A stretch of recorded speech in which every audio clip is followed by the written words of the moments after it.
as you can see, I brought three totally different pots up here that I'm going to plant for you. Um, they're a little small because obviously we're moving them back and forth for you.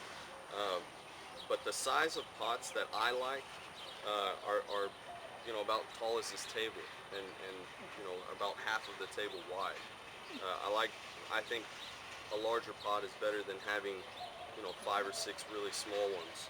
Um, that's just my preference. Um, Bigger is better as far as that, because you can get a lot of plant material in that one pot. Um, and if it's a plain pot like this, you want the plant material to really stand out. If it's a really cool finish like this, you can either plant it full and nice and textures and colors, or you can do something simple and let the pot kind of speak for itself. Um, Can I ask you a question? yes. On a really big pot, do you put soil all the way into the bottom? I mean, No, yeah, no, because that's a lot of and I'll soil. plant these the way I would any pot today. Maybe not this one just because Right, it's because so it's small. smaller. I'll probably still put, and what I use is mulch. Um, You put mulch at the bottom? Mulch at the bottom. What I first do, and I'll start. Oh, Let's start with the that's real little guy. interesting. We'll work our way up to the big one. Or actually, I'll do the small one and the big one. Um, I was going to put peanuts. every pot that I do, obviously, will have a hole in it. Always. Yes. Does your mulch turn into a compost? It will eventually. It will After many eventually. years. And the I use no float. No float. It's a cypress mulch. Um, the reason I use this, I do a lot of pots on patios, obviously, and you have different finishes, different tile work, concrete work. This is the mulch that I have found that leaches out the least amount of gunk um, out of the bottom of the pot. And using a dark hardwood, something like that, you'll get a lot more dark colors coming out. And this is the cleanest mulch that I have found to use for the pot. It also comes in a little bit chunkier shred, which I like because it doesn't pack down as much, so that you have that air down there, so it lets the water get through. And this is just my preference as well. Hi. Every pot will have a hole in the bottom to let water out. I use weed barrier, and I put that first over the hole. And that just, again, holds in a lot of the dirt or mulch and everything like that that's going to come straight out. And then I put this mulch straight on top of that. And as you put everything in, you want to pack it down really, really well. And how much mulch? A lot of people ask that. I go based off of the root ball. The largest container that you're going to put in the pot, the mulch should not come above that, obviously. I want to have a little bit of soil underneath the bottom of the root ball, and then the mulch can start. This, an iris,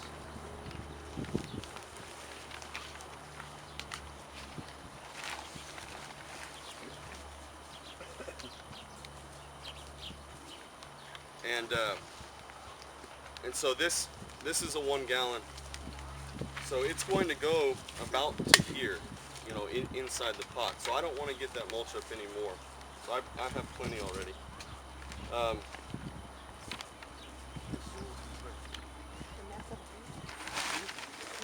And sorry I didn't introduce him earlier. This is Robert. He's my right hand, and he's awesome. He's everywhere. He's everywhere where I go. We do everything together. So. All right. So you want to put a little bit of soil underneath, so you make sure it's under that root ball.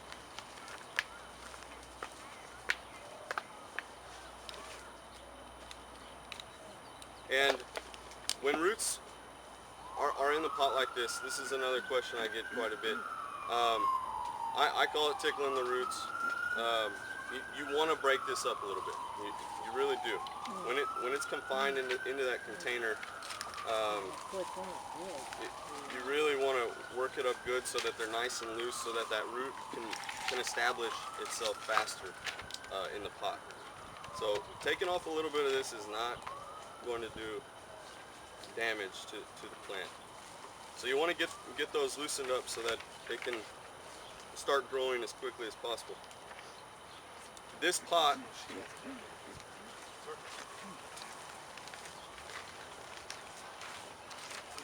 being the style that it is, you can do several things with it.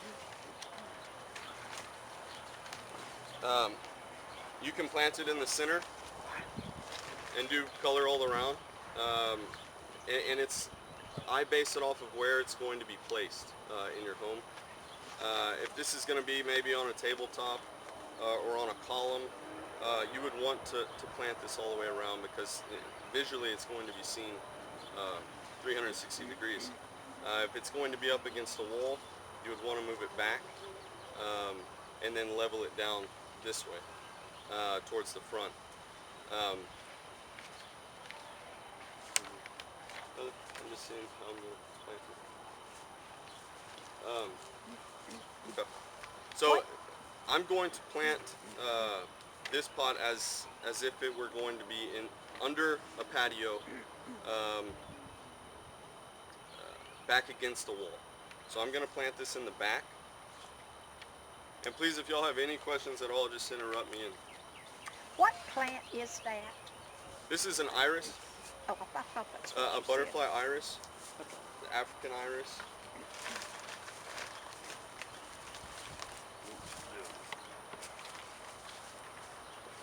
So once you get that in place, you just pack in the soil around it.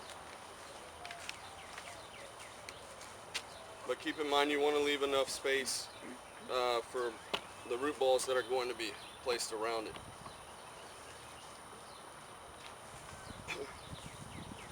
Let's go through.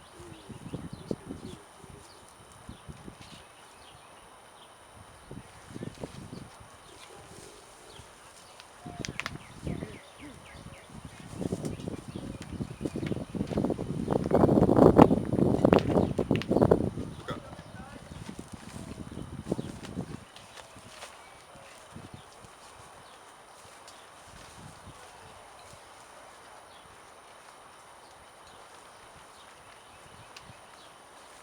I'm just taking a little bit of soil off of this one.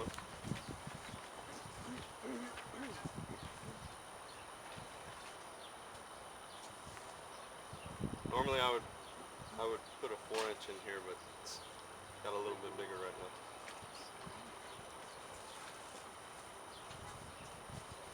I'm going to put this a little bit towards the front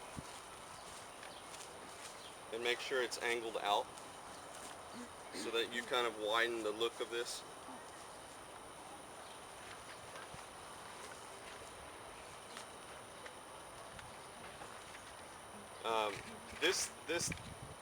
This size pot, you could still get away with this exact plant material, obviously. But if I had a smaller root ball, I would probably tuck it in the back corner and just let them grow together, because they're obviously going to get the same size. These will be placed a little bit more forward because it's a bigger root ball.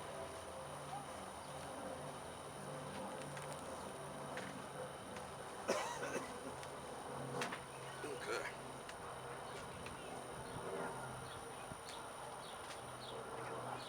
Alright, now we can put a little bit more soil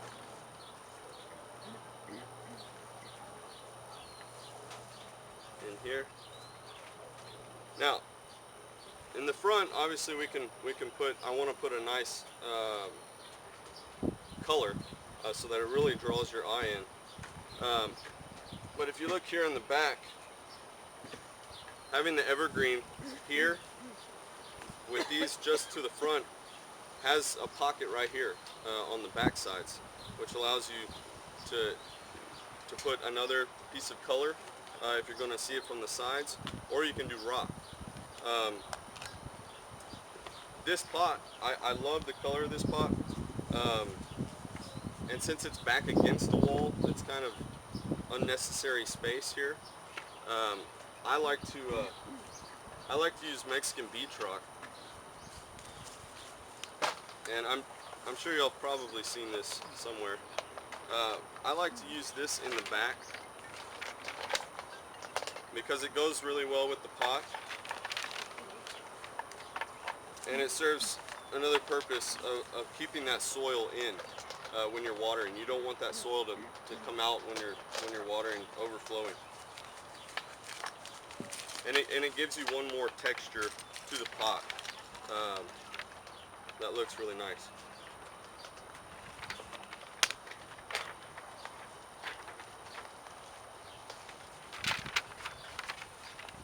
So I don't know if you can see that, but it kind of gives you one more texture to the back of the pot.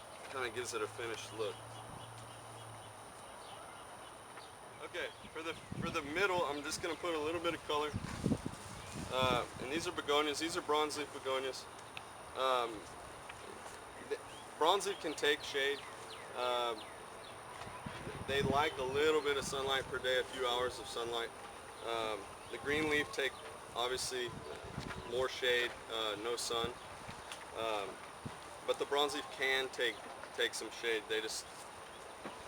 They won't bloom as well as the green leaf.